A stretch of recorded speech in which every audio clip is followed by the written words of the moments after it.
គណៈបកប្រជាជនកម្ពុជាដល់រុងរឿង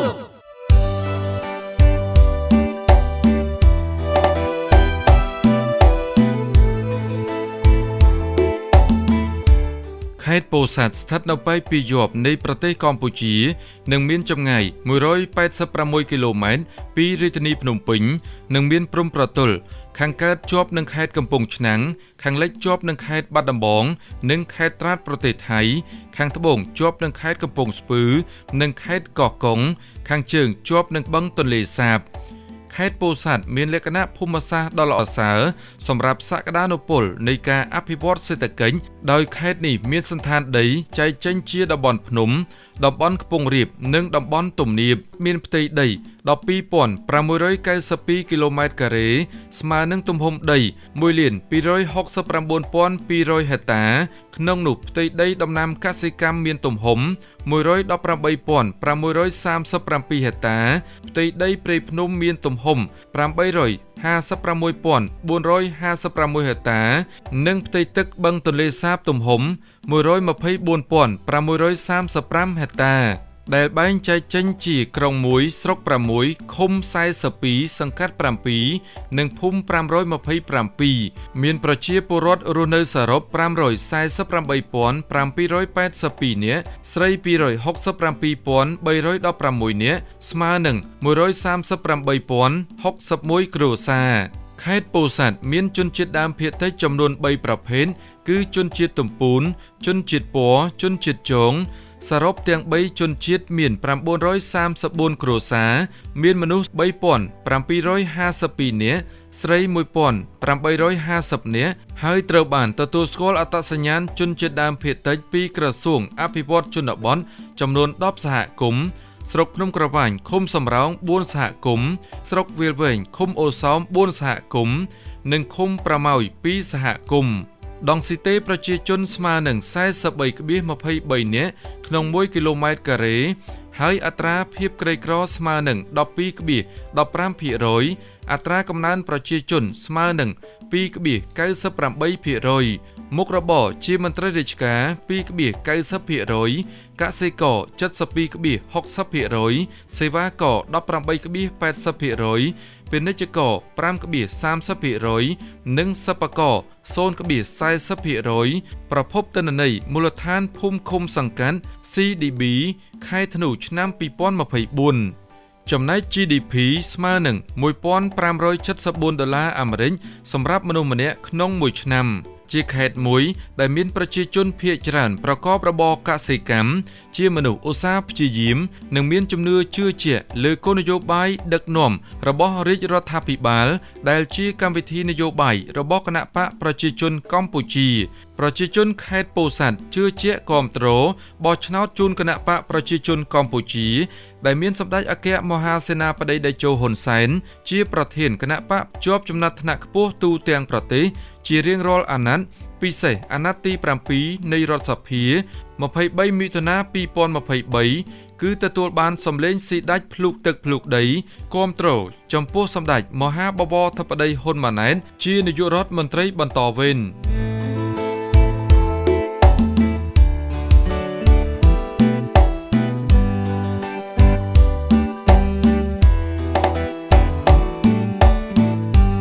ក្រោយថ្ងៃរំដោះ7មករាឆ្នាំ1979ខេត្តពោធិ៍សាត់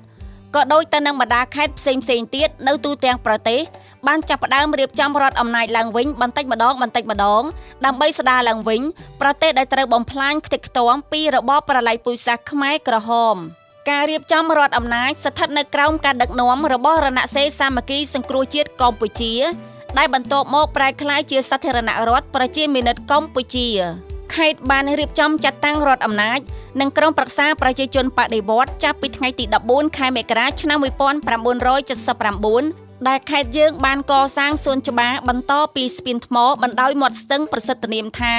សួនច្បារ14មករាទុកជាគេដំណែលឲ្យកូនចៅបន្តវេនបានចងចាំជានិច្ចលេខាបកនិងប្រធានគណៈកម្មាធិការប្រជាជនបដិវត្តន៍ខេត្តគឺជាស្នូលដឹកនាំខេត្តពោធិ៍សាត់ដែលមានរដ្ឋបាលតែ3ស្រុកប៉ុណ្ណោះ គឺស្រុកបាកានស្រុកក្រគរនិងស្រុកភ្នំក្រវាញហើយគណៈកម្មាធិការប្រជាជនបដិវត្តន៍ស្រុកឃុំមេភូមិនិងក្រុមសាមគ្គីបង្កបង្កើនផលត្រូវបានបង្កើតឡើងជាបន្តបន្ទាប់ផងដែរតាមការចាំបាច់បន្ទាន់បន្ទាប់មកបណ្ដាមន្ទីរអង្គភាពជុំវិញខេត្តក៏បានចាប់ផ្ដើមរៀបចំរចនាសម្ព័ន្ធដើម្បីផ្ដល់ឱកាសឲ្យមន្ត្រីរាជការអាជ្ញាធរនិងកងកម្លាំងទាំង3បម្រើការងារនិងរក្សាការពារសន្តិសុខសណ្ដាប់ធ្នាប់សង្គមនិងផ្ដល់សេវាសាធារណៈជូនប្រជាជនការរៀបចំរដ្ឋអំណាចក្នុងខេត្តគឺផ្ដោតសំខាន់ទៅលើការស្ដាររដ្ឋបាលមូលដ្ឋានស្ដារហេដ្ឋារចនាសម្ព័ន្ធនិងជីវភាពប្រជាជនឡើងវិញដើម្បីធានាបាននូវសន្តិសុខដោយដៃម្ខាងកាន់អាវុធការពារជាតិមាតុភូមិនិងប្រជាជនបង្ការទប់ស្កាត់មិនឲ្យវិលត្រឡប់មកវិញនៃរបបប្រល័យពូជសាសន៍និងដៃម្ខាងទៀតស្ដារកសាងនិងអភិវឌ្ឍប្រទេស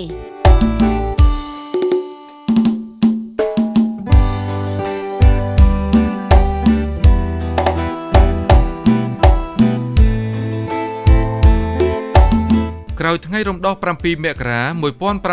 1979ដល់ឆ្នាំ1993អេដាមរស់ស្រេងជាលេខាបកខេត្តនិងអេដាមព្រំកិនជាប្រធានគណៈកម្មាធិការប្រជាជនបដិវត្តន៍ខេត្ត1សមមិត្តព្រំកិនឆ្នាំ1979ដល់ឆ្នាំ1990 2. អេដាមរស់ស្រេងឆ្នាំ1990ដល់ឆ្នាំ1999 3. អេដាមអ៊ុងសាមី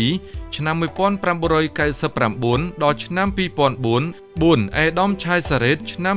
2004ដល់ឆ្នាំ2009 5. អេដាមខូយសុខាឆ្នាំ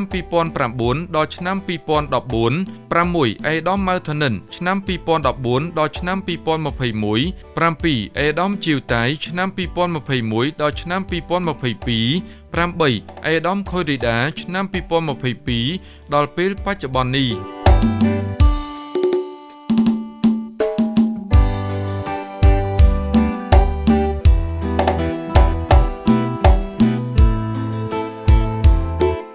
វិវត្តលើការងារគ្រប់គ្រងរដ្ឋបាលខេត្តក្រុងស្រុកឃុំសង្កាត់ជាបណ្ដាមន្ត្រីជំនាញនិងអាជ្ញាធរគ្រប់លំដាប់ថ្នាក់ត្រូវបានកែសម្រួលនិងលើកកម្ពស់លើការបម្រើសេវាសាធារណៈដោះស្រាយទុក្ខលំបាករបស់ប្រជាពលរដ្ឋសំខាន់ការដោះស្រាយវិវាទក្រៅប្រព័ន្ធតុលាការដោយបានយកចិត្តទុកដាក់ពង្រឹងមន្ត្រីគ្រប់មន្ទីរស្ថាប័នខេត្តក្រុងស្រុកឃុំសង្កាត់ក្នុងការផ្ដល់សេវាសាធារណៈឲ្យបានទាន់ពេលវេលាប្រកបដោយគុណភាពតម្លាភាពប្រសិទ្ធភាពគណនេយ្យភាពនិងការយកចិត្តទុកដាក់សម្របសម្រួល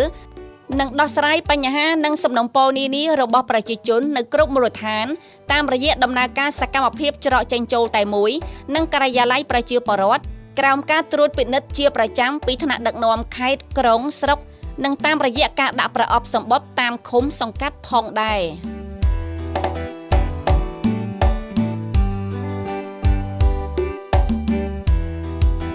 អាជ្ញាធរគ្រប់លំដាប់ថ្នាក់បានរក្សាសន្តិសុខសណ្ដាប់ធ្នាប់សង្គមបានល្អនៅគ្រប់មូលដ្ឋានដោយអនុវត្តគោលនយោបាយភូមិឃុំមានសុវត្ថិភាពទាំង7ចំណុចបានល្អប្រសើរតាមអនុសាសន៍ដឹកនាំដ៏ខ្ពង់ខ្ពស់របស់សម្ដេចមហាបវរធិបតីនាយករដ្ឋមន្ត្រីនៃព្រះរាជាណាចក្រកម្ពុជាក្រោមការដឹកនាំរបស់គណៈបញ្ជាការឯកភាពខេត្តគឺការសម្រេចជោគជ័យដ៏ត្រចះត្រចង់ក្នុងសកម្មភាពអនុវត្តគោលនយោបាយខេត្តពោធិ៍សាត់បាទជាបឋមគឺខ្ញុំសូមគោរពថ្លែងអំណរគុណនិងដឹងគុណជានិច្ចចំពោះសម្ដេចអគ្គមហាសេនាបតីតេជោហ៊ុនសែននិងសម្ដេចគតិប្រិយបណ្ឌិតថ្នាក់ដឹកនាំគ្រប់លំដាប់ថ្នាក់ទាំងអស់ដែលបានធ្វើឲ្យកម្ពុជាមានអ្វីគ្រប់យ៉ាងនាថ្ងៃនេះពិសេសគឺខេត្តពោធិ៍សាត់នេះដែលមានសុខសន្តិភាពពេញលេញសុខសន្តិភាពនេះគឺធ្វើឲ្យខេត្តពោធិ៍សាត់មានការអភិវឌ្ឍរីកចម្រើនលើគ្រប់វិស័យហើយពិសេសគឺសន្តិសុខសណ្ដាប់ធ្នាប់សាធារណៈឥឡូវនេះគឺខេត្តពោធិ៍សាត់របស់យើងគឺមានរចនាសម្ព័ន្ធគ្រប់គ្រងដឹកនាំគឺពីថ្នាក់ខេត្តថ្នាក់ស្រុកថ្នាក់ឃុំរហូតដល់ថ្នាក់ភូមិហើយយើងមានទាំងគោលនយោបាយភូមិឃុំមានសុវត្ថិភាពដែលយើងធ្វើឲ្យប្រជាជននៅក្នុងខេត្តពោធិ៍សាត់របស់យើងនេះរស់នៅដោយមានភាពកក់ក្ដៅកាលណាមានសុខសន្តិភាពហើយត្រូវមានការអភិវឌ្ឍហើយបើមានការអភិវឌ្ឍក៏មានសន្តិសុខសណ្ដាប់ធ្នាប់សង្គមនេះបានល្អបាទហើយជាក់ស្ដែងពេលបច្ចុប្បន្ននេះគឺពាក់ព័ន្ធនឹងភូមិឃុំមានសមត្ថភាពរដ្ឋបាលខេត្តគឺដាក់បទបញ្ជាយ៉ាងម៉ឺងម៉ាត់ ពិសេសគឺតួអង្គដែលត្រូវអនុវត្តគឺមានអាជ្ញាធរដែនដីនិងកម្លាំងមានសមត្ថកិច្ចជាមួយនឹងភូមិឃុំមានសុវត្ថិភាពដែលយើងត្រូវពង្រឹងកុំឲ្យមានចរកម្មលួចឆក់ប្លន់លបែងស៊ីសងគ្រឿងញៀនបងតូចបងធំនេះជាចំណុចមួយដែលយើងយកចិត្តទុកដាក់ដើម្បីជាគុណប្រយោជន៍សម្រាប់ដល់ប្រជាជនរស់នៅដោយភាពសុខសាន្តនិងមានសុភមង្គលចំពោះសន្តិសុខសម្រាប់ធ្នាប់សាធារណៈសង្គមនេះគឺឥឡូវនេះយើងកាន់តែពង្រឹងអ្វីដែលជាមួយនឹងភូមិឃុំមានសុវត្ថិភាពបាទគឺប្រជាពលរដ្ឋមួយរូបគឺជាភ្នាក់ងារសន្តិសុខមួយរូបបាទដើម្បីផ្ដល់ព័ត៌មានមកដល់សមាជិករបស់យើងដល់អាជ្ញាធររបស់យើងដើម្បីជួយអន្តរាគមន៍ឥឡូវយើងបន្ថែមទៅលើអានឹងទៀតឲ្យប្រជាជនមួយរូបគឺមានតដោកសម្រាប់គោះជាសញ្ញាមួយថាមានបញ្ហាហើយបញ្ហាអីខ្លះដែលយើងត្រូវគោះតដោកលួចឆក់ប្លន់អំពើហិង្សាធ្ងន់ធ្ងរហើយនឹងក្មេងទំនើងគ្រឿងញៀនអីទាំងអស់ហ្នឹងយើងអាចគោះតដោកហ្នឹងហើយសួរថាការគោះតដោកនេះវាមានប្រយោជន៍អីខ្លះជួយដល់ប្រជាពលរដ្ឋរបស់យើងដែលគាត់ជួបការលំបាកដែលគ្មានទីពឹងអីគាត់មានតែតដោកហ្នឹងមួយតែលឺសូរហើយគឺគេជួយអន្តរាគមន៍ពីកម្លាំងមានសមត្ថកិច្ចនិងអាជ្ញាធរដែនដីហើយនឹងអនាម័យបរិស្ថានគឺធ្វើម៉េចឲ្យគ្មានសម្រាមគ្មានបន្ទោបង់ការចោលសម្រាមអីពីវាការហ្នឹងគឺត្រូវបានបញ្ចប់ទាំងអស់ហើយយើងកំពុងតែជំរុញធ្វើកិច្ចការងារនេះដោយយកចិត្តទុកដាក់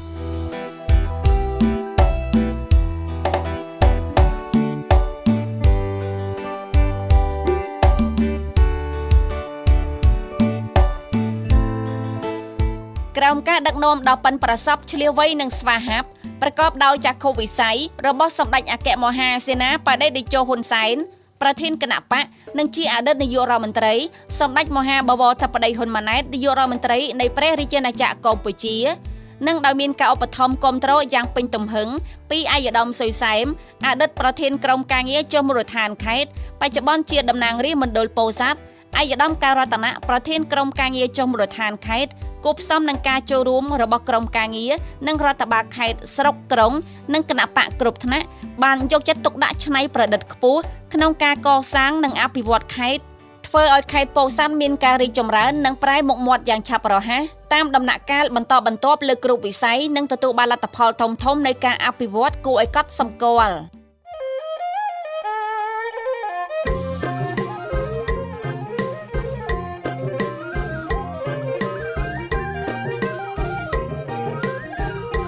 យកគណៈបង្ប្រជាជនមហិមាជ័យពិតទេវតាបាច់ការជានិមិត្តរូបស័ក្តិសិទ្ធិពិតសួស្ដីសំសាសាប់ប្រាប់លេខរៀងសែនល្អអត់លៀងលេខរៀង17លេខរៀងជ័យលៀបជ្រាបលោកសម្ដេចអគ្គមហាសេនាបតីតេជោហ៊ុនសែននាយករដ្ឋមន្ត្រីនៃប្រជាណាចក្រកម្ពុជាដ៏រឹងមាំបោះឆ្នោតជូនគណៈបកប្រជាជនកម្ពុជាការពារសុខសន្តិភាពនិងការអភិវឌ្ឍពិតប្រាកដនៅកម្ពុជា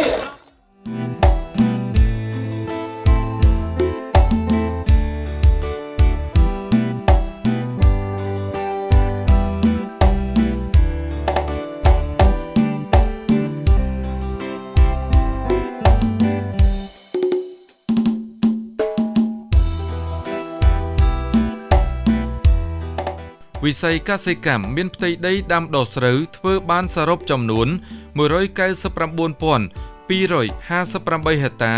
ក្នុងនោះស្រូវប្រាំងចំនួន 54,910 ហិកតា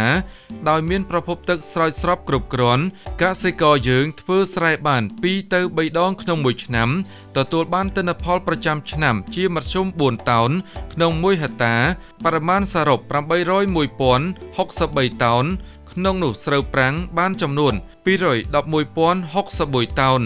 បន្ទាប់ពីទុកពូជនិងទុកសម្រាប់ហូបចុកស្រូវនៅសល់ជាមធ្យមប្រមាណ 577,858 តោនគិតជាអង្ករ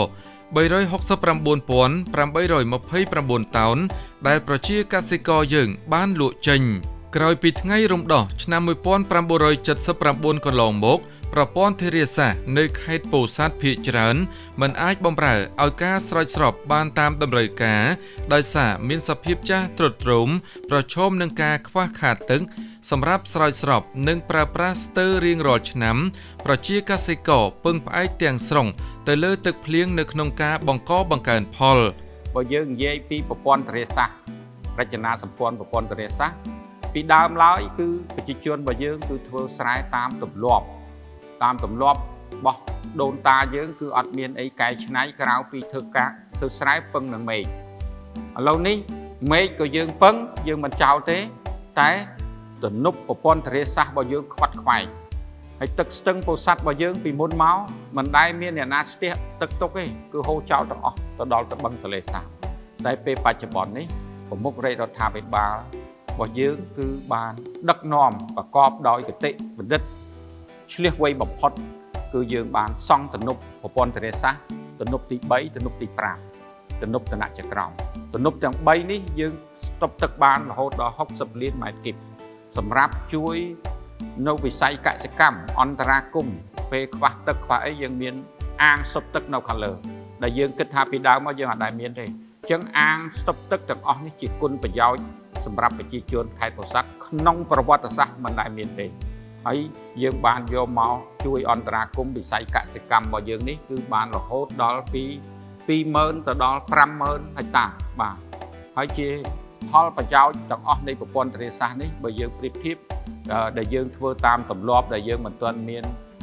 ប្រព័ន្ធធារាសាស្ត្រអីត្រឹមត្រូវផលិតស្រូវអង្គបានតែជាង200,000 តោនទេបាទជាង200,000 តោនតែមកដល់ពេលបច្ចុប្បន្ននេះយើងជិតដល់700,000 តោនបាទ700,000 តោនហើយខេត្តពោធិ៍សាត់របស់យើងតម្រូវការហូបចុករបស់យើងនឹងតែនិយាយទៅតែ1/3ទេហើយយើងអាចនៅសល់ផលច្រើននេះគឺជាគុណប្រយោជន៍មួយដែលកើតចេញពីសុខសន្តិភាពដែលប្រវត្តិសាស្ត្រខេត្តពោធិ៍សាត់មិនដែលមានប្រព័ន្ធធារាសាស្ត្រដល់កម្រិតនេះទេគឺคล้ายទៅជាប្រព័ន្ធធារាសាស្ត្រដែលជួយអន្តរាគមន៍វិស័យកសិកម្មហើយคล้ายទៅជាតំបន់ទេសចរណ៍ដ៏ប្រណិតហើយបានធ្វើឲ្យខេត្តពោធិ៍សាត់នឹងកាត់បន្ថយការលិចទីរួមខេត្តពោធិ៍សាត់នេះហើយការលិចទីរួមខេត្តពោធិ៍សាត់នេះគឺប៉ះពាល់ស្អីខ្លះហេដ្ឋារចនាសម្ព័ន្ធផ្លូវថ្នល់ហើយនឹងផលកសិផលរបស់ប្រជាពលរដ្ឋស្រូវមួយឆ្នាំរាប់ពាន់រាប់ម៉ឺនហិកតាខូចខាតជារៀងរាល់ឆ្នាំតែមកដល់ពេលនេះដែលយើងមានប្រព័ន្ធធារាសាស្ត្រទាំងអស់នេះគឺយើងធ្វើឲ្យខេត្តពោធិ៍សាត់របស់យើងនេះប្រែមុខប្រែមាត់ខ្លាំងមែនទែនខ្ញុំមិននឹកស្មានថាខេត្តពោធិ៍សាត់យើងមានសមិទ្ធផលដល់ប៉ុណ្ណេះទេបាទជាប្រវត្តិសាស្ត្រមួយរបស់ខេត្តពោធិ៍សាត់របស់យើងរដ្ឋបាលខេត្តបានយកចិត្តទុកដាក់យ៉ាងខ្លាំងក្នុងការស្ថាបនាជញ្ជាំងទប់ដីជ្រាំងស្ទឹងពោធិ៍សាត់ផ្នែកខាងលិចចាប់ពីស្ពានថ្មផ្លូវជាតិលេខ5តាមផ្លូវ101រហូតដល់ស្រុកកណ្ដៀងដែលប្រជាជនមានការគាំទ្រពេញចិត្តឥតឧបមា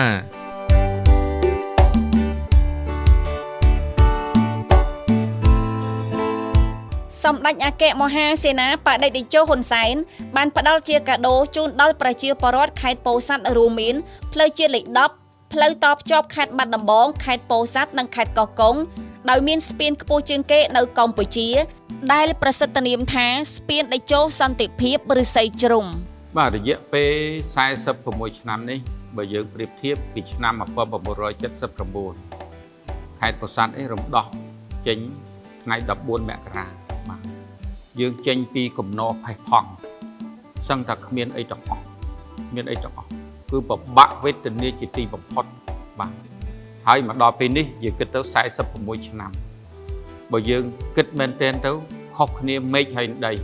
ពីគំនរផេះផង់ហើយមកជាការរីកស្គុះស្គៀតទាំងអស់ឥឡូវយើងនិយាយពីផ្លូវខ្នល់ពីមុនមកដែលមានផ្លូវ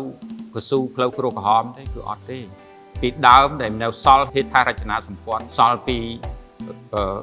របប3ឆ្នាំ8ខែ20ថ្ងៃមកពីដើមគេយកដុំថ្មយ៉ាងមកគេយកដុំនេះគេទៅរៀបហើយគេយកដីមកលុបគៀសគឺគ្រប់កន្លែងគឺមិនមានអីដែលធំដុំទេហើយក្នុងខេត្តនេះមានផ្លូវកស៊ូតែប្រហែលខ្សែបន្តិចទេតែមកដល់ពេលបច្ចុប្បន្ននេះយើងប្រៀបធៀបទៅគឺផ្លូវកស៊ូហេដ្ឋារចនាសម្ព័ន្ធទាំងក្នុងខេត្តទីប្រជុំជនស្រុកឃុំរចនាសម្ព័ន្ធទាំងអស់នេះគឺតភ្ជាប់គ្រប់កន្លែងនិយាយទៅគឺមានការប្រែប្រួលជាប្រវត្តិសាស្ត្រដែលខេត្តពោធិ៍សាត់មិនធ្លាប់មានណាអានឹងផ្លូវខ្នល់ ស្ពានយើងមើលស្ពានសិតតែតម្លៃមហាសាលបំផុតតែយើងគិតស្ពានអាកាសខេត្តពោធិ៍សាត់នេះដែលមានប្រវែងជាង400ម៉ែត្របាទឥឡូវនេះទៅជាសម្ព័ន្ធភាពរបស់ខេត្តហើយការធ្វើដំណើររបស់ប្រជាពលរដ្ឋរបស់យើងគឺលែងមានការកកស្ទះអីទាំងអស់ហើយនេះគឺផ្នែកផ្លូវថ្នល់ស្ពាន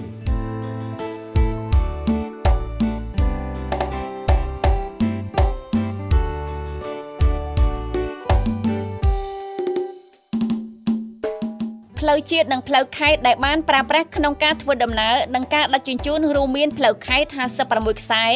មានស្ពានសរុប196កន្លែងប្រវែងសរុប6969ម៉ែត្រលូកាត់ទទឹងផ្លូវ1296កន្លែងលូបណ្ដោយផ្លូវប្រវែងសរុប139,243ម៉ែត្រប្រឡាយអមសងខាងផ្លូវប្រវែងសរុប544,270ម៉ែត្របច្ចុប្បន្នផ្លូវថ្នល់មួយចំនួននៅជនបទបានកែលម្អពីផ្លូវដីសទៅជាផ្លូវគ្រូក្រហមនិងផ្លូវក្រាលកៅស៊ូ DBST ហើយសមិទ្ធផលហេដ្ឋារចនាសម្ព័ន្ធផ្លូវជនបទខេត្តពោធិ៍សាត់មានចំនួន596ខ្សែប្រវែងសរុប 1880.620 គីឡូម៉ែត្រផ្លូវដែលមានកម្រាល DBST RC SBST មានប្រវែង777.24 គីឡូម៉ែត្រផ្លូវក្រាលល្បាយគ្រោះធម្មជាតិនិងផ្លូវដីសមានប្រវែង 1504.85 គីឡូម៉ែត្រគម្រោងដៃគូអភិវឌ្ឍនៅខេត្តពោធិ៍សាត់មានចំនួន5គម្រោង World Bank, IFED, JICA, AIIB ស្ថាបនាផ្លូវកៅស៊ូ2ជាន់ DBST និងបេតុងចំនួន45ខ្សែប្រវែងសរុប455គីឡូម៉ែត្រការអភិវឌ្ឍហេដ្ឋារចនាសម្ព័ន្ធផ្លូវថ្នល់ខាងលើនេះបានធ្វើឲ្យខេត្តពោធិ៍សាត់មានការផ្លាស់ប្ដូរមុខមាត់ថ្មីដែលធ្លាប់ជាខេត្តឆ្លងកាត់ទៅផុតមកផុតប្រែជាខេត្តដែលមានសក្តានុពលផ្នែកសេដ្ឋកិច្ចនិងទេសចរណ៍បានរួមចំណែកដល់ការលើកកម្ពស់ជីវភាពរស់នៅរបស់ប្រជាពលរដ្ឋ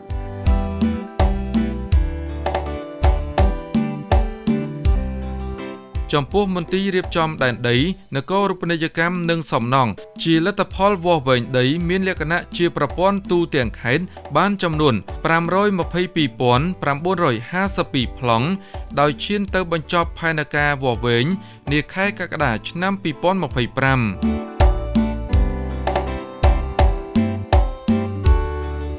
ខេត្តពោធិ៍សាត់ក៏មានរោងចក្រកាត់ដេរសម្លៀកបំពាក់សម្រាប់បម្រើឲ្យការនាំចេញក្រុមហ៊ុនដំឡើងនិងបង្គុំរថយន្ត Ford សម្រាប់ផ្គត់ផ្គង់ទីផ្សាររថយន្តក្នុងនិងក្រៅស្រុករោងចក្រផលិតឧបករណ៍ត្រង់ស្វ័រនិងបរិក្ខារអគ្គិសនីផងដែរនិងសហគ្រាសជាច្រើនកន្លែងទៀតដែលបានបង្កើតការងារជូនប្រជាពលរដ្ឋចំនួន 15,331 នាក់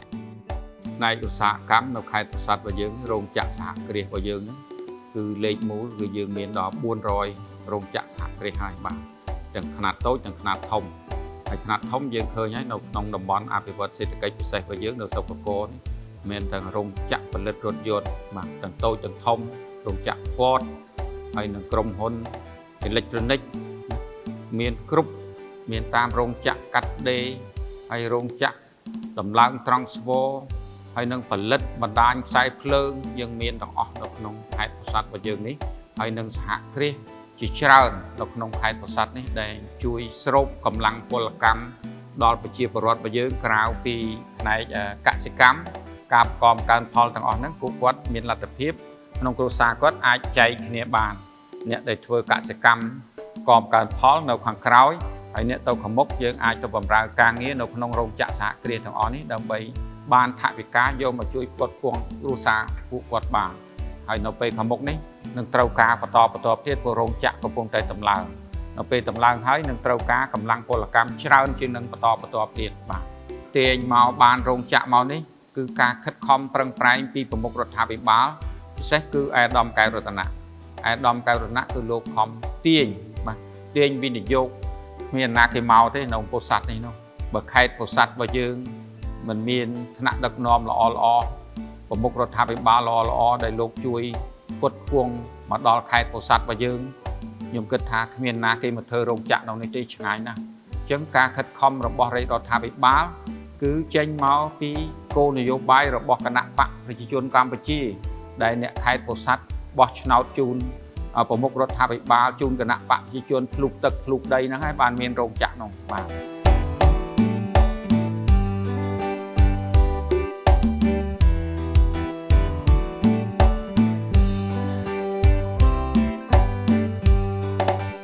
ខេត្តពោធិ៍សាត់មានវារីអគ្គិសនីចំនួន3កន្លែងនៅក្នុងនោះបានដំណើរការមួយកន្លែងគឺវារីអគ្គិសនីស្ទឹងអាតៃដែលមានអានុភាព120មេហ្គាវ៉ាត់និង2កន្លែងទៀតកំពុងដំណើរការសាងសង់គឺវារីអគ្គិសនីស្ទឹងពោធិ៍សាត់1នៅឃុំប្រម៉ោយមានអានុភាព80មេហ្គាវ៉ាត់ដែលនឹងដាក់ឲ្យដំណើរការនៅឆ្នាំ2026ខាងមុខនេះ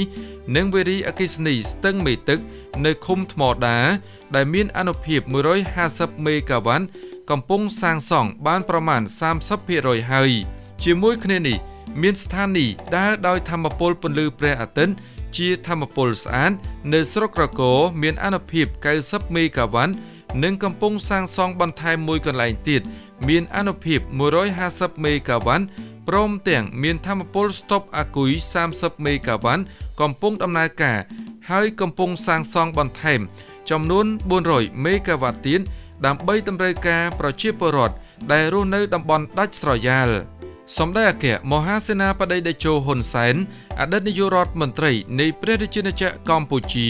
ធ្លាប់បានប្រកាសប្រាប់ប្រជាពលរដ្ឋទូទាំងប្រទេសថាខេត្តពោធិ៍សាត់គឺជាខេត្តធំអាគុយរបស់កម្ពុជាវ៉ារីអគ្គិសនីបាទនៅខេត្តពោធិ៍សាត់ដែលយើងកំពុងតែដំណើរការពេលបច្ចុប្បន្ននេះ120មេហ្គាវ៉ាត់ស្ទឹងអាតៃនៅឃុំអូសោមស្រុកវាវែងរបស់យើងហើយយើងកំពុងតែសាងសង់ទំនប់មួយទៀតគឺទំនប់ស្ទឹងពោធិ៍សាត់មួយនឹង80មេហ្គាវ៉ាត់ដែលយើងអាចនឹងដំណើរការនៅចុងឆ្នាំ2026នេះឬក៏ដើមឆ្នាំចន្លោះខែ3នេះប្រហែលជាដូចចូលបិទទំនប់ចាប់ស្ទាក់ទឹកខាងលើនឹងទប់ហើយមានប្រើដោយថាមពលពន្លឺព្រះអាទិត្យហើយកំពុងតែដំណើរការមាន90មេហ្គាវ៉ាត់មាន150មេហ្គាវ៉ាត់ឥឡូវយើងនៅវិរិយអគ្គិសនីមួយទៀតស្ទឹងមេទឹកនៅឃុំថ្មដាដែលជាប់ទៅនឹងខេត្តកោះកុងនេះគឺ150មេហ្គាវ៉ាត់ដែលយើងកំពុងដំណើរការសាងសង់ប្រហែលជាបាន30ទៅ40% ហើយពេលបច្ចុប្បន្ននេះគឺវិស័យថាមពលអគ្គិសនីខេត្តពោធិ៍សាត់យើងអុជភ្លើងចង្គៀងយើងឡើងមកយើងអុជភ្លើងចង្គៀងខ្ញុំអុជខ្លាញ់ត្រីប្រេងកាតប្រេងអីដែលរត់ចែកឲ្យមន្ត្រីរាជការអីយើងបានប្រើប្រាស់ឲ្យមានលក់ទីផ្សារហ្នឹងចាប់ផ្ដើមដំណើរការហើយនៅក្នុងខេត្តនេះឆេះម៉ាស៊ីនភ្លើងមួយហ្នឹងប្រើបានតែប្រមាណ100គ្រួសារទេហើយបានតែរយៈពេល2ម៉ោងទេឧទាហរណ៍ពីម៉ោង7អញ្ចឹងម៉ោង9អីត្រូវផ្ដាច់អត់មានលទ្ធភាពទេតែឥឡូវនេះគឺគ្រប់កន្លែងទាំងអស់គ្រប់ភូមិទាំងអស់គឺមានភ្លើងប្រើទាំងអស់គ្នាទីជនបទអីក៏យើងមានដែរជៀសវាងតែអ្នកទៅរស់នៅដាច់ស្រយាល 2-3 គ្រួសារនៅដាច់ក្នុងព្រៃក្នុងភ្នំអីហ្នឹងខ្ញុំមិនអាចធានាបានទេតែផុតពីហ្នឹងគឺយើងមានអស់ហើយអានេះគឺវិស័យធម្មពលរបស់យើងបាទមិនតែប៉ុណ្ណោះមានធនធានខ្សាច់សំណង់ថ្មសំណង់ថ្មកែវនិងលោហៈក៏ជាសក្តានុពលបានផ្គត់ផ្គង់លើវិស័យសំណង់ផ្សេងប្រមាណជា 20,000 ម៉ែត្រគូបរៀងរាល់ខែនាំចេញទៅខេត្តផ្សេងទៀត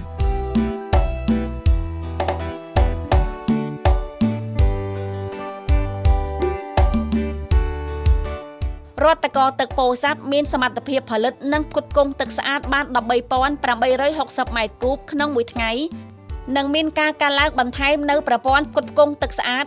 ប្រវែង 287,304 ម៉ែត្របាននឹងកំពុងចែកចាយជូនប្រជាពលរដ្ឋក្នុងក្រុងនិង2ស្រុក1ក្រុង6ឃុំ7សង្កាត់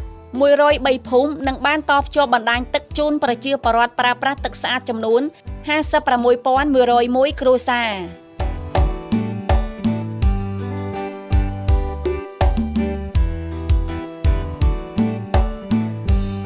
ឆ្នាំ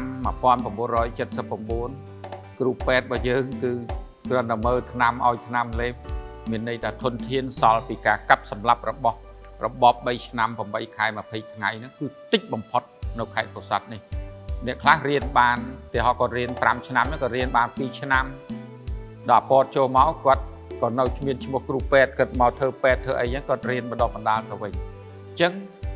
គ្រប់វិស័យទាំងអស់ចេញពីបាត់ដៃទទេតែមកដល់ពេលបច្ចុប្បន្ននេះដែលយើងគិតថាពីមុនខ្វះទាំងធនធានមនុស្សខ្វះទាំងអគារខ្វះទាំង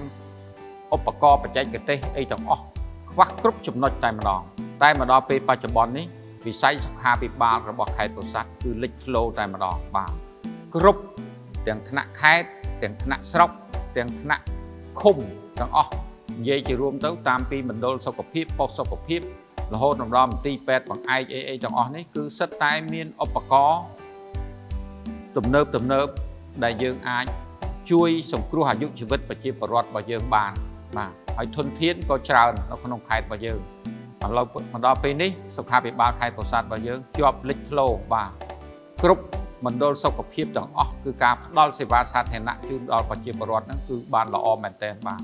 វាមិន 100% តាមតម្រូវចិត្តរបស់ពលរដ្ឋតែបើយើងប្រៀបធៀបពីបាត់ដៃទទេមកដល់ពេលបច្ចុប្បន្ននេះគឺយើងធ្វើបានច្រើនមែនទែនបាទហើយជាភាពកក់ក្ដៅមួយដល់ប្រជាពលរដ្ឋចូលរួមចំណែកកាត់បន្ថយភាពក្រីក្រដល់ប្រជាពលរដ្ឋអ្នកដែលគ្មានថវិកាមានអីដែលមកពិនិត្យព្យាបាលអត់មានលទ្ធភាពមិនដេកស្លាប់នៅនឹងផ្ទះទេបាទគឺមានបានក្រីក្រមានបានសមត្ថភាពមានស្អីដែលគាត់មកសម្រាប់ព្យាបាលដោយឥតគិតថ្លៃនេះសម្រាប់ប្រៀបធៀបពីបាតដៃទទេមកដល់ពេលបច្ចុប្បន្ននេះគឺមានទំនុកចិត្តនិងភាពកក់ក្ដៅដល់ប្រជាពលរដ្ឋរបស់យើងច្រើនមែនទែនបាទខេត្តមានអគារពិគ្រោះពិនិត្យនិងព្យាបាលជំងឺនៅតាមមន្ទីរពេទ្យបងឯកនិងសេវាដែលផ្ដល់តាមមណ្ឌលសុខភាពដោយយកចិត្តទុកដាក់ពង្រឹងលើការផ្ដល់សេវាជូនប្រជាពលរដ្ឋជាក់ស្ដែងវិស័យសុខាភិបាលកន្លងមកបានជាប់ចំណាត់ថ្នាក់ទូទាំងប្រទេសជាអង្គភាពផ្ដល់សេវាសាធារណៈគំរូសម្រាប់ប្រជាពលរដ្ឋរួមមានមន្ទីរពេទ្យបងឯកស្រុកបាកានជាប់ចំណាត់ថ្នាក់លេខ1ចំនួន2លើកមន្ទីរពេទ្យបងឯកឃុំសំរោងជាប់ចំណាត់ថ្នាក់លេខ1មន្ទីរពេទ្យបងឯកឃុំបឹងបត់កណ្ដោលជាប់ចំណាត់ថ្នាក់លេខ3មន្ទីរពេទ្យបងឯកស្រុកក្រគរជាប់ចំណាត់ថ្នាក់លេខ6និងមន្ទីរពេទ្យបងឯកខេត្តពោធិ៍សាត់ជាប់ចំណាត់ថ្នាក់លេខ3ដែលប្រជាពលរដ្ឋបានចូលរួមអបអរសាទរយ៉ាងក្រៃលែងក្នុងឆ្នាំ2025ឯកឧត្តមកែវរតនាប្រធានក្រុមការងារចុះមូលដ្ឋានខេត្តពោធិ៍សាត់ឯកឧត្តមខូរីដាអភិបាលនៃគណៈអភិបាលខេត្តពោធិ៍សាត់ដោយមានការគាំទ្រពីសំណាក់ព្រះតេជគុណឥន្ទរោនៅសកុនថៃហៅលោកតាហួរបានផ្ដួចផ្ដើមសាងសង់អគារពហុព្យាបាលនិងសង្គ្រោះបន្ទាន់ទំហំ54ម៉ែត្រគុណនឹង22ម៉ែត្រកម្ពស់5ជាន់ក្នុងបរិវេណមន្ទីរពេទ្យបងឯកខេត្តពោធិ៍សាត់បំពាក់ដោយសម្ភារៈទំនើបដោយផ្ដោតលើការប្រើប្រាស់មូលនិធិសប្បុរសជនក្នុងគោលដៅបម្រើវិស័យសុខភាពសាធារណៈជូនប្រជាពលរដ្ឋឲ្យបានកាន់តែប្រសើរឡើងកាន់តែងាយស្រួលនិងទាន់ពេលវេលា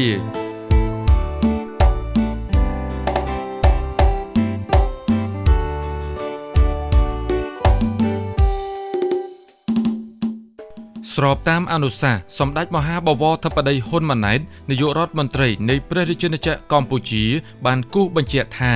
មុំថ្មីមួយបច្ចេកវិទ្យាដែលជាមុំទី5នៃយុទ្ធសាស្ត្របញ្ចកោណបន្ថែមពីលើមុំទាំង4នៃយុទ្ធសាស្ត្រចតុកោណដែលមានស្រាប់មានមនុស្សទឹកផ្លូវភ្លើងរាជរដ្ឋាភិបាលនីតិកាលទី7នៃរដ្ឋសភាបានបង្កើតក្របខ័ណ្ឌគោលនយោបាយសង្គមសេដ្ឋកិច្ចគ្រប់ជ្រុងជ្រោយមួយគឺយុទ្ធសាស្ត្របញ្ចកោណដំណាក់កាលទី1 2023-2028ចំណុចនេះគឺមានសារៈសំខាន់ណាស់ក្នុងគោលនយោបាយបញ្ចកោណរបស់ប្រមុខរដ្ឋាភិបាលរបស់យើងនេះគឺរដ្ឋាភិបាលអាណត្តិទី7របស់យើងនីតិកាលនៃរដ្ឋសភានេះគឺធនធានមនុស្សនៅក្នុងខេត្តពោធិ៍សាត់ជារចនាសម្ព័ន្ធគឺមានរួចអស់ហើយគ្រាន់ថាយើងត្រូវពង្រឹងវាមិនធនធានមនុស្សគឺពិសេសទី1គឺការងារអប់រំគឺផលិតធនធានមនុស្សដើម្បីឲ្យប្រទេសជាតិមានការអភិវឌ្ឍទាល់តែមានធនធានមនុស្សអញ្ចឹងត្រូវពង្រឹងវិស័យអប់រំទាំងអស់នេះត្រូវមានការយកចិត្តទុកដាក់ពីមុនមកការអប់រំរបស់យើងគឺយើងអប់រំអ្នកចេះច្រើនបង្រៀនអ្នកចេះតិចហើយយើងរៀននៅតាមវត្តនៅតាមផ្ទះហើយនឹងអាចដល់ក្រោមដើមឈើដែលយើងឡើងមកដំបូងគឺអន្តរការដល់ប៉ុណ្ណឹងមកដល់ពេលនេះគឺការបង្រៀននិងការផ្ដល់ចំណេះដឹងដែលយើងគិតថាជាធនធានមនុស្សនេះគឺយើងមានសាលារៀនទំនើបច្រើនគ្រប់ក្រុងស្រុកនិងឃុំសង្កាត់ទាំងអស់គឺមានទាំងអស់នៅសាលារៀនបាទហើយក្នុងទាំងអស់នេះក៏មានគោលនយោបាយរបស់វិស័យអប់រំហ្នឹងគឺវិធីសាស្ត្របង្រៀនការបង្រៀនកែប្រែពីអ្នកចេះច្រើនមកបរៀនអ្នកចេះតិចអ្នកចេះតិចបរៀនអ្នកអត់ចេះហ្នឹងអាហ្នឹងដូរហើយឥឡូវនេះដូរហើយព្រោះធនធានមនុស្សផលិតធនធានមនុស្ស អញ្ចឹងគឺសិតតែមានគ្រូឯកទេសជាច្រើនដែលយើងមកប្រហាត់បរៀនសិស្សនៅពេលបច្ចុប្បន្ននេះឥឡូវនេះប្រហាត់បរៀនហើយក៏មិនឲ្យគាត់អាចទៅបម្រើការងារនៅទីផ្សារត្រូវជាមួយនឹងទីផ្សារការងារជាក់ស្ដែងពេលបច្ចុប្បន្ននេះគឺយើងនេះដឹងមុខវិជ្ជាទ្រឹស្ដីផ្សារភ្ជាប់នឹងការអភិវឌ្ឍយើងមានតាមពីបច្ចេកវិទ្យាមានតាមពីកុំព្យូទ័រធំអីហ្នឹងគឺតាមសាលាមួយចំនួនហ្នឹងគឺមានកុំព្យូទ័រមានអីរៀនសូត្រឥឡូវនេះចប់ពីរៀនចប់ថ្នាក់ទី12នៅខេត្តរបស់យើងនេះមានវិទ្យាស្ថានពហុបច្ចេកទេសវិទ្យាស្ថានពហុបច្ចេកទេសនេះគឺរបស់រដ្ឋាភិបាលអគារកម្ពស់5ជាន់ដល់ស្កឹមស្កៃហើយបំពាក់ឧបករណ៍គ្រប់ប្រភេទទាំងអស់នៅក្នុងអគារនោះច្រើនមែនទែនមានតាមពីជួសជុលរថយន្តតម្លើងរថយន្តមានតាមពីកុំព្យូទ័រមាននឹងបច្ចេកទេសអេឡិចត្រូនិកតាមពីអគ្គិសនីតាមពីស្អីទាំងអស់នៅនឹងមជ្ឈមណ្ឌលនោះច្រើនមុខមែនទែនដែលជួយបណ្ដុះបណ្ដាលដល់ធនធានមនុស្សនៅខេត្តពោធិ៍សាត់ដើម្បីត្រៀមទៅបម្រើការងារនៅទីផ្សារដែលយើងកំពុងតែដែលកសាងពេលបច្ចុប្បន្នដែលមានរោងចក្ររថយន្តដែលខ្ញុំបានលើកពីខាងដើមហ្នឹងហើយនឹងរោងចក្រកាត់ដេរហើយនឹងរោងចក្រផលិតត្រង់ស្វរបណ្ដាញអេឡិចត្រូនិកផ្សេងទាំងអស់ហ្នឹងគឺយើងកំពុងតែបណ្ដុះបណ្ដាលធនធានមនុស្សនៅក្នុងខេត្តពោធិ៍សាត់នេះបច្ចុប្បន្នមានគ្រឹះស្ថានសិក្សារដ្ឋនិងឯកជនសរុប411កន្លែងមានអគារសិក្សា909ខ្នងស្មើនឹង2851បន្ទប់ក្នុងនោះសាលាមត្តេយ្យសិក្សារដ្ឋមាន23កន្លែងមត្តេយ្យសិក្សាសហគមន៍73កន្លែងបឋមសិក្សារដ្ឋ308កន្លែងនិងមធ្យមសិក្សារដ្ឋចំនួន61កន្លែង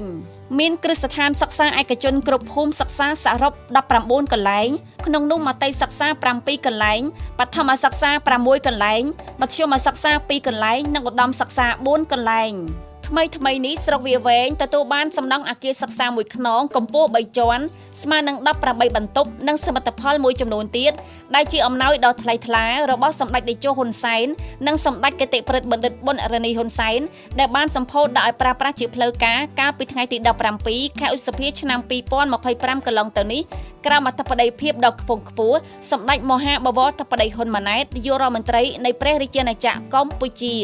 អ្វីដែលលេចធ្លោថែមទៀតគឺខេត្តពោធិ៍សាត់ទទួលបានពានរង្វាន់ជាសាលារៀនគំរូនាយកល្អគ្រូល្អនៅថ្នាក់ជាតិជាពិសេសអនុវិទ្យាល័យពោធិ៍សាត់ទទួលបាននៅជ័យលាភីសាលារៀនស្តង់ដារសាធារណៈគំរូលេខ4នៅទូទាំងប្រទេសឆ្នាំ2023-2024សាងសង់ពហុកីឡដ្ឋានមរតកតេជោក្រគរនៅវាលសម្ដេចយោជាមជ្ឈមណ្ឌលកីឡាដ៏ធំបំផុតក្នុងតំបន់ភូមិភាគខាងលិចកម្ពុជា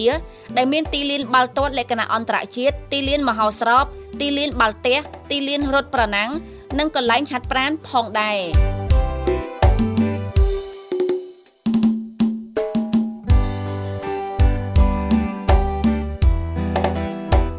ខេត្តពោធិ៍សាត់មានរមណីយដ្ឋាននិងតំបន់ទេសចរណ៍ជាច្រើនសម្រាប់ភ្ញៀវទេសចរជាតិនិងអន្តរជាតិមកលំហែកាយនិងទស្សនាកម្សាន្តជាពិសេសបូជនីយដ្ឋានវប្បធម៌ប្រវត្តិសាស្ត្រអង្គញាឃ្លាំងមឿងនិងលោកជំទាវខាន់ខៀវ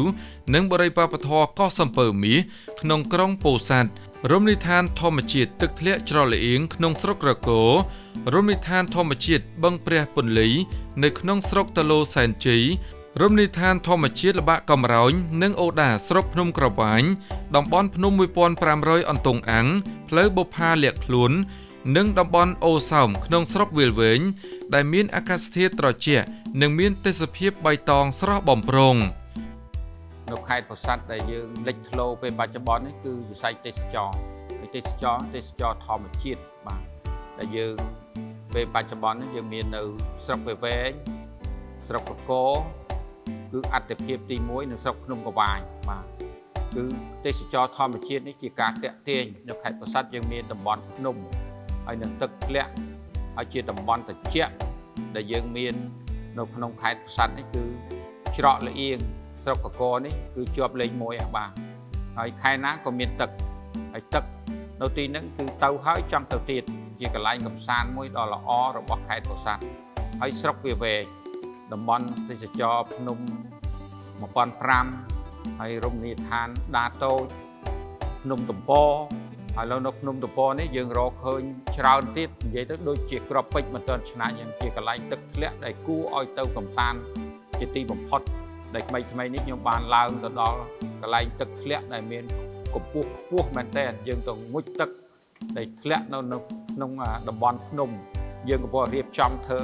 រចនាសម្ព័ន្ធធ្វើផ្លូវធ្វើអីហើយនឹងយើងមានអាងទឹកសម្រាប់ជិះក្បូនជាអីយើងកំពុងរៀបចំនៅស្រុកវាវែងរបស់យើងហើយនៅក្នុងឃុំអូសោបនេះក៏ចឹងដែរនិយាយជារួមស្រុកវាវែង5ឃុំហ្នឹងគឺតំបន់ទេសចរសឹងតែល្អគ្រប់កន្លែងគ្រាន់ថាយើងមិនទាន់កែច្នៃបានទាំងស្រុងមកឡើយទេកំពុងតែរៀបចំជាបន្តបន្ទាប់បែបនេះជាការតាក់ទាញហើយជាការមកកំសាន្តរបស់ភ្ញៀវទេសចរក្នុងប្រទេសនិងក្រៅប្រទេសក៏អាចមកកំសាន្តបានដែរហ្នឹងយើងកំពុងតែរៀបចំហើយនៅស្រុកភ្នំកវាញនៅស្រុកភ្នំកវាញនេះគឺអូដានេះក៏ជាតំបន់ជួរភ្នំកវាញកដាលដែលទឹកធ្លាក់ពីលើកំពូលភ្នំមកនេះគឺមានជរ៉េលហើយទីលានវែងហើយយើងអាចទៅកំសាន្តបានអញ្ចឹងផ្នែកទេសចរនេះសង្ហៃកំពុងតែមានការតាក់ទាញហើយនៅអូសោមស្ពានដែលខ្ពស់ជាងគេបាទឥឡូវនេះគឺធัวមកខេត្តពោធិ៍សាត់របស់យើងគេមកកំសាន្តគេចង់ឃើញស្ពានខ្ពស់ជាងគេនៅក្នុងប្រទេសកម្ពុជាដែលនៅលើកំពូលភ្នំស្ពាននឹងឆ្លងកាត់ពីកំពូលភ្នំមួយទៅកំពូលភ្នំមួយអញ្ចឹងជាតំបន់ទេសចរដែលតាក់ទាញមួយល្អណាស់ហើយចំណែកវិស័យវប្បធម៌របស់យើងនេះគឺពេលបច្ចុប្បន្ននេះយើងកំពុងតែពង្រឹងពង្រីកពិសេសគឺវិសាលភាពដែលឲ្យស្របជាមួយនឹងគោលនយោបាយអភិវឌ្ឍជាតិដែលយើងកំពុងតែប្រទេសជាតិមានសុខសន្តិភាពត្រូវចាំបាច់ត្រូវមានការអភិវឌ្ឍវិស័យសិល្បៈនេះក៏ឆ្លុះបញ្ចាំងទៅជាមួយនឹងការអភិវឌ្ឍរបស់ខេត្តរបស់ជាតិទាំងមូលនឹងដែរបាទនិយាយជារួមទៅក្នុងវិស័យវប្បធម៌ហ្នឹងគឺយើងមានតាមពីប្រាសាទបុរាណណាប្រាសាទបុរាណនៅខេត្តពោធិ៍សាត់នេះមានច្រើនកន្លែងដែរតែគ្រាន់ថាវាយូរឆ្នាំមកហើយវាមានការទ្រុឌទ្រោមបាក់បែកសង្ហៃវានៅស្លាកស្នាមដែលយើងកំពុងក្រសួងវប្បធម៌ដែលមកធ្វើកំណាយមកធ្វើអីហ្នឹងហើយនឹងយើងមានអភិរក្សពិសេសគឺចម្លាក់ថ្មកែវចម្លាក់ផ្សេងគឺពិសេសគឺនៅខេត្តពោធិ៍សាត់នេះគឺចម្លាក់រូបផ្តិលដែលយើងតំណាងឲ្យឡូកូខេត្តពោធិ៍សាត់នេះឆ្លុះបញ្ចាំងអំពីអាងទឹកវិរៈកិសនីឆ្លុះបញ្ចាំងអំពីប្រភពថ្មកែវមកស្រុកខ្មែរមាននៅខេត្តពោធិ៍សាត់ទេផ្តិលមួយនេះតំណាងឲ្យភាពត្រជាក់ត្រជុំមិនមែនផ្តិលយើងដួសទឹកយកមកញ៉ាំចេះនោះទេផ្តិលនេះគេសម្រាប់នៅតាមផ្ទះនីមួយគេដាក់តំណាងឲ្យភាពត្រជាក់ត្រជុំនៅក្នុងផ្ទះគេមានរិស័យយអ៊ុនអ្នកខ្លះថាយកអីមិនដាក់យកផ្តិលតាមពិតមែនទេផ្តិលហ្នឹងមិនមែនផ្តិលសម្រាប់យើងដួសទឹកញ៉ាំទេតំណាងឲ្យភាពត្រជាក់ត្រជុំនៅក្នុងគេហដ្ឋានរបស់បងប្អូនប្រជាពលរដ្ឋភាពរុងរឿងរបស់យើងឯងហើយក្បាច់រចនានេះគឺខេត្តពោធិ៍សាត់ណាចម្លាក់ហ្នឹងចម្លាក់ក្បាច់ផ្តិលក្បាច់អីទាំងអស់ហ្នឹងគឺទឹកដៃជាច្រើនដែលបានបន្សល់ទុក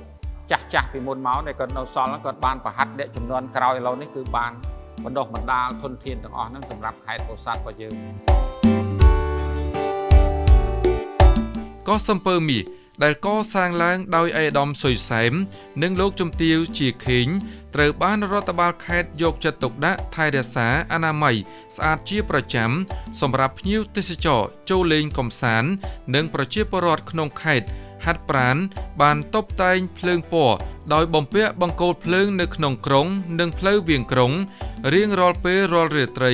មានសោភ័ណភាពភ្លឺចែងចាំងធ្វើឲ្យប្រជាពលរដ្ឋយើងរំភើបសាទរក្រៃលែងដោយក្នុងនោះក៏បានកែលម្អជ្រាំងស្ទឹងពោធិ៍សាត់រៀបចំជាសួនច្បារដោយបានដោះដូរប្រជាពលរដ្ឋឲ្យទៅរស់នៅដីឡូដែលបានរៀបចំហេដ្ឋារចនាសម្ព័ន្ធប្រព័ន្ធលូផ្លូវទឹកភ្លើងរួចជាស្រេចមន្ទីរបានសហការជាមួយអាជ្ញាធរគ្រប់មូលដ្ឋានរៀបចំកម្មវិធីសង្ក្រាន្តឆ្នាំថ្មីនៅលើបុរីវប្បធម៌កោះសំពៅមាសតាមសាលារៀនវត្តអារាមនិងតាមគ្រឹះស្ថានសិក្សានានាដោយមានការលេងល្បែងប្រជាប្រិយប្រគំតន្ត្រីរាំលេងកម្សាន្តការសម្ដែងសិល្បៈការដាក់តាំងពិព័រណ៍ទំនិញនិងផលិតផលក្នុងស្រុកនិងការបាញ់កាំជ្រួចជាដើមដើម្បីបង្កភាពសប្បាយរីករាយដល់បងប្អូនប្រជាពលរដ្ឋ រដ្ឋបាលខេត្តបានរៀបចំព្រឹត្តិការណ៍ប្រណាំងទូកងខ្នាតអន្តរជាតិចំនួន5លើកមកហើយនៅស្ទឹងពោធិ៍សាត់ដើម្បីអបអរសាទរព្រះរាជពិធីបុណ្យអុំទូកបណ្ដែតប្រទីបអកអំបុកនិងសំពះព្រះខែជារៀងរាល់ឆ្នាំក្នុងនោះរាល់ការប្រណាំងតែងតែទទួលបានជ័យលាភីជាបន្តបន្ទាប់និងក្នុងឆ្នាំ2024ទូកងដេជោកែវវិជ័យបារមីចៅសែនជាប់ចំណាត់ថ្នាក់លេខ1ទូទាំងប្រទេសខេត្តពោធិ៍សាត់បានចាត់តាំងទិវាវប្បធម៌3មីនានៅលើបុរីវប្បធម៌កោះសំពៅមាសក្នុងបរិយាកាសសប្បាយរីករាយនិងអធិកអធមក្រៃលែងជារៀងរាល់ឆ្នាំថ្នាក់ដឹកនាំគ្រប់លំដាប់ថ្នាក់និងក្រុមការងារបាននាំយកទានចំណាំព្រះវស្សារួមជាមួយនឹងបច្ច័យនិងសម្ភារៈបរិក្ខារមួយចំនួនទៀតទៅប្រគេនព្រះសង្ឃចូលរួមក្នុងពិធីបុណ្យកាន់បិណ្ឌភ្ជុំបិណ្ឌបុណ្យមាឃបូជាបុណ្យវិសាខបូជាព្រមទាំងបានចូលរួមកសាងសមិទ្ធផលនានាក្នុងទីវត្តអារាមមានជាអាចព្រះបទុមចេតិយក្នុងបរិវេណវត្តមនីរតនារាមក្នុងក្រុងពោធិ៍សាត់នឹងបានរៀបចំពិធីបុណ្យឆ្លងក្រោមវត្តមានដ៏ខ្ពង់ខ្ពស់របស់សម្ដេចមហាបវរធិបតីហ៊ុនម៉ាណែតនាយករដ្ឋមន្ត្រីនៃព្រះរាជាណាចក្រកម្ពុជាព្រះពុទ្ធបដិមាអភយមុតកម្ពស់ 49.9 ម៉ែត្រនៅវត្តកែវវិជ័យឃុំកណ្ដៀងស្រុកកណ្ដៀងត្រូវបានកសាងដោយព្រះមេគុណខេត្តនិងឯកឧត្តមអភិបាលខេត្តព្រមទាំងសប្បុរសជនគ្រប់ទិសទីព្រះពុទ្ធបដិមាទ្រង់ឈរកម្ពស់ 27.9 ម៉ែត្រនៅវត្តច័ន្ទរាំងសីហៅរំលេចស្ថិតក្នុងឃុំរំលេចស្រុកបាកានដែលបានកសាងនិងធ្វើពិធីបុណ្យអភិសេកក្រោមអធិបតីភាពឯកឧត្តមសុយសែមនិងលោកជំទាវជាខេងសុយសែមកាលពីដើមឆ្នាំ2025កន្លងមកនេះ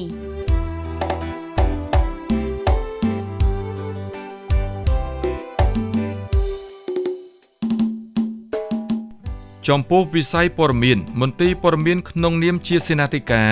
របស់ក្រសួងព័ត៌មាននិងរដ្ឋបាលខេត្តបានបំពេញតួនាទីនៃការងារស្នូលរបស់ខ្លួនធ្វើការទំនាក់ទំនងយ៉ាងជិតស្និទ្ធជាមួយអ្នកសារព័ត៌មានក្នុងនិងក្រៅខេត្តតាមដានត្រួតពិនិត្យចុះផ្សាយព័ត៌មានស៊ើបអង្កេតនិងស្វែងរកប្រភពនៃការផ្សព្វផ្សាយអំពីព្រឹត្តិការណ៍ទូទៅក្នុងភូមិសាស្ត្រខេត្តពោធិ៍សាត់តាមរយៈវិទ្យុទូរទស្សន៍និងបណ្ដាញទំនាក់ទំនងសង្គមនានាក្រៅពីការផ្សព្វផ្សាយតាមបែបបុរាណក៏បានបង្កើតប្រព័ន្ធផ្សព្វផ្សាយបែបទំនើបដោយមានបណ្ដាញសង្គមផ្លូវការសំខាន់ៗរបស់ខ្លួនផ្សព្វផ្សាយជូនសាធារណជនគ្រប់មជ្ឈដ្ឋានក្នុងខេត្តក្រៅខេត្តនិងទៅកាន់សកលលោកទាំងមូលផងដែរ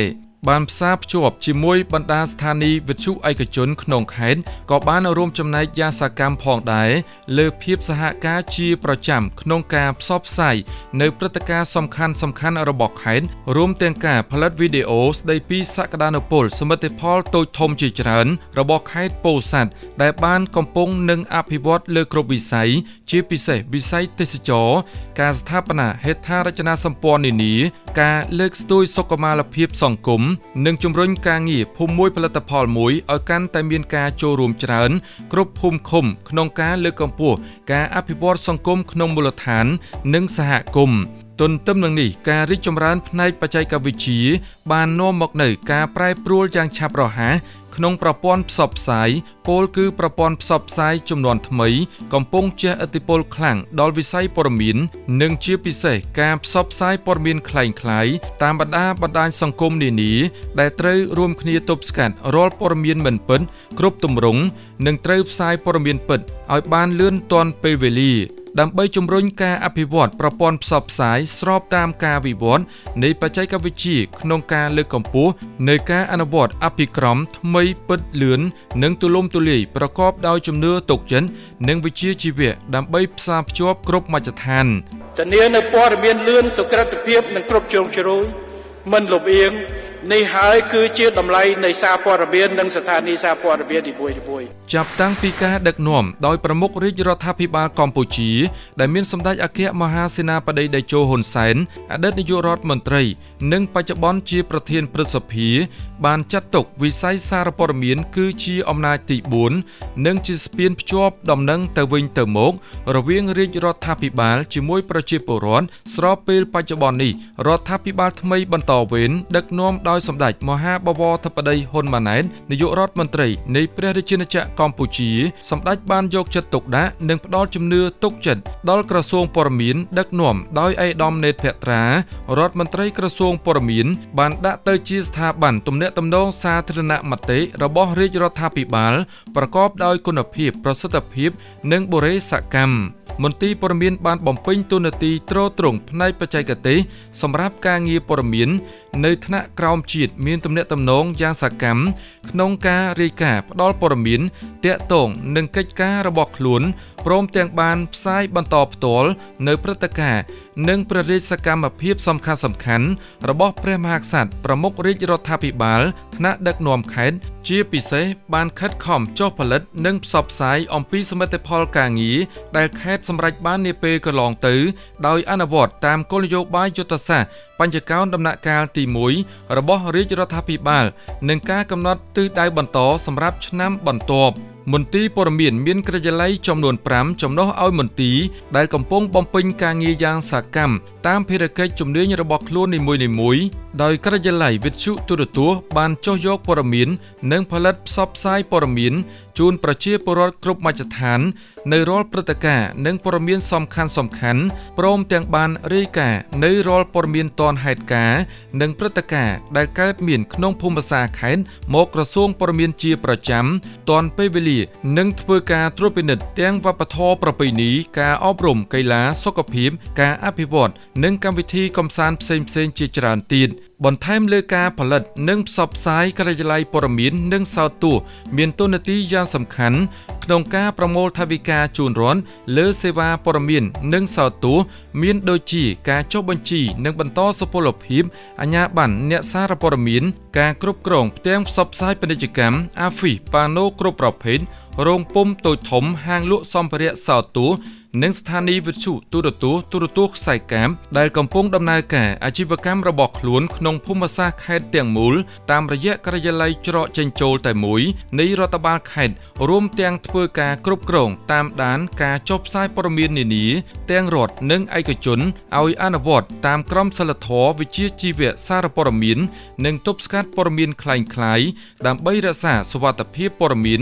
និងសុខសន្តិភាពជូនប្រជាពលរដ្ឋនិងសង្គមជាតិក្នុងពេលបច្ចុប្បន្ននិងអនាគត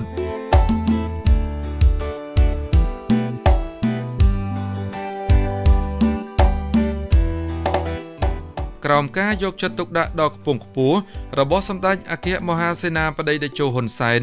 សម្ដេចគតិព្រឹទ្ធបណ្ឌិតប៊ុនរនីហ៊ុនសែននិងសម្ដេចមហាបវរធិបតីហ៊ុនម៉ាណែតនាយករដ្ឋមន្ត្រីភូមិប៊ុនរនីសែនជ័យដំណាក់ត្រយឹង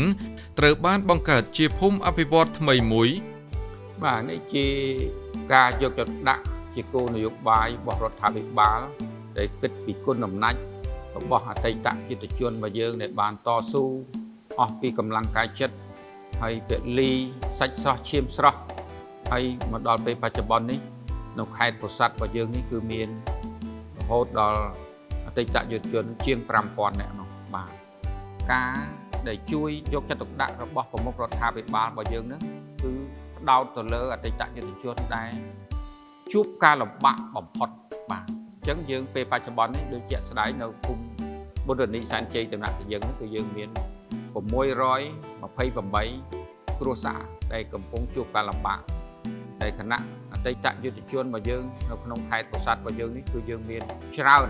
តែអ្នកដែលមានលទ្ធភាពផ្ដល់ឱកាសឲ្យអ្នកដែលអត់លទ្ធភាពអានឹងសម្រាប់ហ្នឹងហើយឥឡូវនេះចុងក្រោយនេះក៏យើងសម្រាប់និវត្តជនទាំងអស់បាទនៅក្នុងខេត្តពោធិ៍សាត់របស់យើងនេះក៏ត្រៀមខ្លួនដើម្បីទទួលនៅការយកចិត្តទុកដាក់ពីប្រមុខរដ្ឋាភិបាលដូចគ្នាដើម្បីធ្វើម៉េចឲ្យគាត់បាន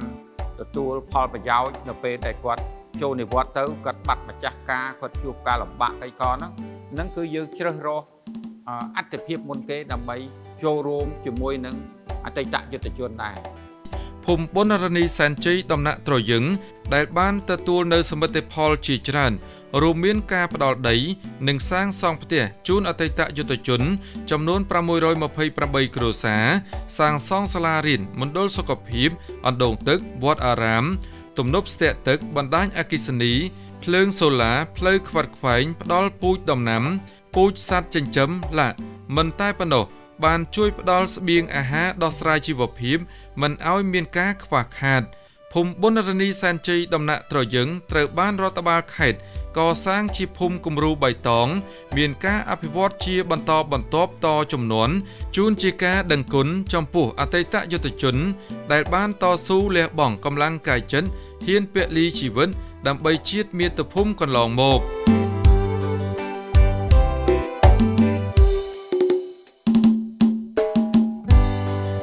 ការងារមនុស្សធម៌លោកជំទាវបណ្ឌិតពេជ្រច័ន្ទមនីហ៊ុនម៉ាណែតបានដឹកនាំសមាគមគ្រូពេទ្យស្ម័គ្រចិត្តយុវជនសម្ដេចតេជោធីតាចុះពិនិត្យនិងព្យាបាលជំងឺជូនប្រជាពលរដ្ឋបាន7លើករួចមកហើយក្នុងរយៈពេលដែលធីតាបង្កើតមកពី13-10ឆ្នាំនេះគឺចុះមកខេត្តពោធិ៍សាត់នេះគឺចំនួន7ដងហើយចា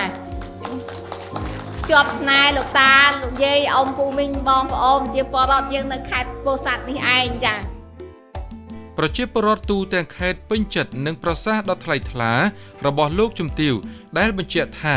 ក្រុមគ្រូពេទ្យនឹងបន្តចុះមកខេត្តពោធិ៍សាត់ជួយដល់សុខភាពលោកតាលោកយាយអ៊ំពូមីងបងប្អូនប្រជាពលរដ្ឋខេត្តយើងជារៀងរហូតទន្ទឹមនឹងនេះក្រុមគ្រូពេទ្យស្ម័គ្រចិត្តរបស់ឯកឧត្តមកែវរតនៈក៏បានយកចិត្តទុកដាក់ចុះពិនិត្យនិងព្យាបាលជំងឺជូនប្រជាពលរដ្ឋគ្រប់មូលដ្ឋានក្នុងខេត្តជាប់ជាប្រចាំផងដែរ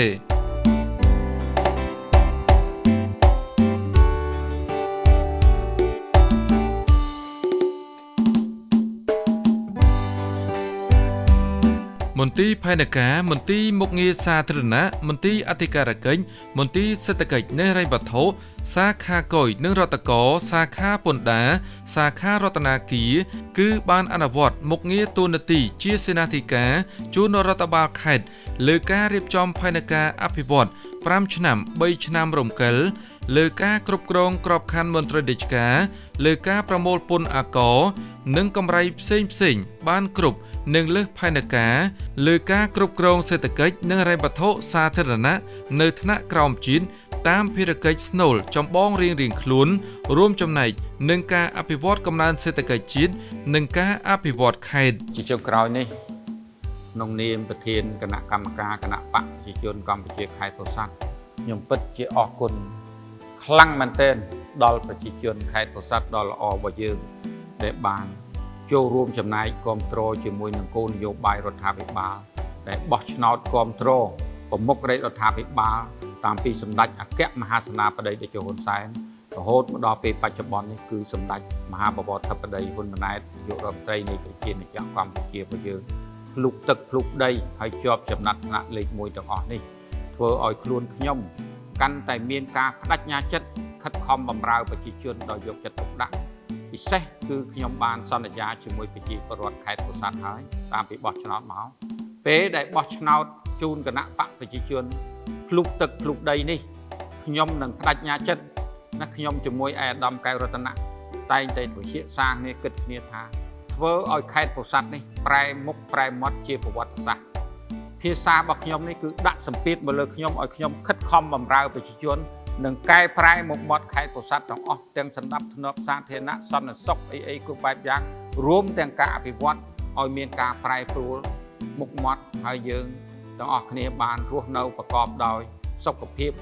និងសប្បាយរីករាយមានសុភមង្គលទាំងអស់គ្នាបាទសូមគោរពថ្លែងអំណរគុណដល់សម្ដេចអគ្គមហាសេនាបតីតេជោហ៊ុនសែននិងសម្ដេចគតិប្រិទ្ធបណ្ឌិតប៊ុនរនីហ៊ុនសែនលោកតែងតែគិតគូរយកចិត្តដាក់ប្រជាជនយើងទាំងអស់ទូទាំងប្រទេសហើយសម្ដេចមហាបវរសប្តីហ៊ុនម៉ាណែតនិងលោកជំទាវបណ្ឌិតពេជ្រច័ន្ទមនីក៏លោកយកពេលវេលាទាំងថ្ងៃទាំងយប់ដើម្បីធ្វើម៉េចឲ្យប្រជាជនរបស់យើងបានសុខឲ្យធ្វើម៉េចឲ្យប្រទេសជាតិយើងមានការអភិវឌ្ឍជាងខ្ញុំគោរពថ្លែងអំណរគុណខ្លាំងមែនទែនបាទហើយនឹងអិសរាជជនថ្នាក់ដឹកនាំរាជរដ្ឋាភិបាលគ្រប់លំដាប់ថ្នាក់ទាំងអស់ដែលបានលះបង់កម្លាំងកាយចិត្តគ្រប់បែបយ៉ាងដើម្បីធ្វើឲ្យប្រទេសកម្ពុជាយើងមានការអភិវឌ្ឍដល់ថ្ងៃនេះពិសេសខេត្តពោធិ៍សាត់របស់យើងខ្ញុំគឺមិននឹកស្មានថាមានថ្ងៃនេះទេគឺយើងមានថ្ងៃនេះគឺពិតជារំភើបសប្បាយចិត្តមែនទែនខ្ញុំអ្នកខេត្តពោធិ៍សាត់ខ្ញុំមើលឃើញខេត្តពោធិ៍សាត់ច្បាស់វាប្រែប្រួលលឿនពេកក្នុងរយៈពេល46ឆ្នាំនេះយើងគិតពីគំនរផេះផង់คล้ายទៅជាទ្រព្យសម្បត្តិមហាសាលរបស់ប្រជាជនខេត្តពោធិ៍សាត់និងរបស់សង្គមជាតិរបស់យើងទាំងមូលចឹងសូមឲ្យសម្ដេចទាំងទ្វេទទួលបាននៅពរជ័យសិរីសួស្តីជ័យជំនះឈ្នះអស់មារសត្រូវហើយនឹងដឹកនាំប្រទេសកម្ពុជាឲ្យកាន់តែរីកចម្រើនរុងរឿងតរៀងទៅ ប្រជាជនខេត្តពោធិ៍សាត់អបអរសាទរយ៉ាងឃ្លាវខ្លាខួបទី74នៃថ្ងៃបង្កើតគណបកប្រជាជនកម្ពុជា28មិថុនា1951 28មិថុនា2025មានថ្ងៃ28មិថុនា1951មានថ្ងៃ2ធ្នូ1978មានថ្ងៃ7មករា1979មានគោលនយោបាយឈ្នះឈ្នះនិងសន្តិភាពរបស់ស្ថាបនិកសម្ដេចតេជោ28ធ្នូ1998ទើបមានអ្វីៗនៅថ្ងៃនេះជ័យយោគណបកប្រជាជនកម្ពុជាដ៏រុងរឿងជ័យយោព្រះរាជាណាចក្រកម្ពុជាជ័យយោសន្តិភាពប្រជាធិបតេយ្យនិងអភិវឌ្ឍសម្ដេចតេជោហ៊ុនសែនជាស្នូលដឹកនាំជាសសរទ្រូងដ៏រឹងមាំរបស់គណបកប្រជាជនកម្ពុជានិងជាអគ្គមគ្គុទ្ទេសក៍ដ៏ឆ្នើមរបស់គណបកប្រជាជនកម្ពុជាអបអរសាទរសមិទ្ធផលលើគ្រប់វិស័យរបស់រាជរដ្ឋាភិបាលនីតិកាលទី7នៃរដ្ឋសភាក្រោមការដឹកនាំរបស់សម្ដេចមហាបវរធិបតីហ៊ុនម៉ាណែត